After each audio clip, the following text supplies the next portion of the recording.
Presidente, vários elementos postos aqui.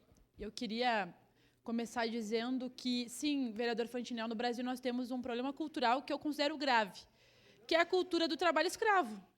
O Brasil foi fundado nessa cultura do trabalho escravo. Então, parece que, obrigatoriamente, as pessoas têm que sair de casa cedo, de madrugada, para dormir tarde. E a grande falácia que a gente tem no nosso país é que quanto mais se trabalha, mais se ganha. Isso é uma mentira. Eu cresci vendo os meus pais. Meu pai trabalhava de domingo a domingo numa metalúrgica, vereador Jack. A minha mãe vendia lanche na escola. Os dois não nos viam um dia inteiro, ficávamos sozinhos para eles trabalharem, e eles não deixavam de receber um salário de fome. As pessoas trabalham dia e noite para receber 2, 3 mil reais, que não dá nem para comprar um rancho. Vamos falar a verdade. As pessoas trabalham dia e noite e não conseguem pagar as contas de casa.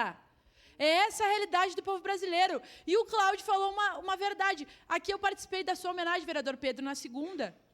Com toda honra, Rogério Vaccari, um empresário que eu particularmente admiro, um cara humanizado. O nosso problema não são as indústrias, vereador Libardi, quem produz. Para produzir no Brasil é muito difícil, porque os juros são altos, quem ganha mais são os bancos.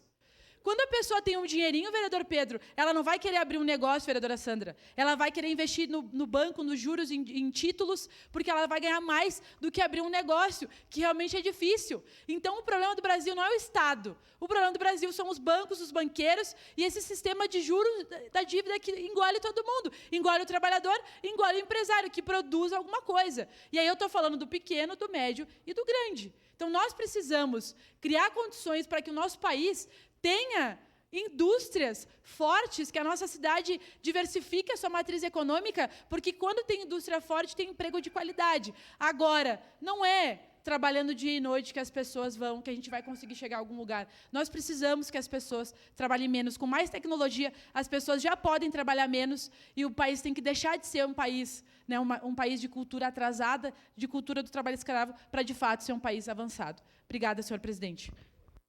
Para declarar o voto, vereadora Sandra Boneto.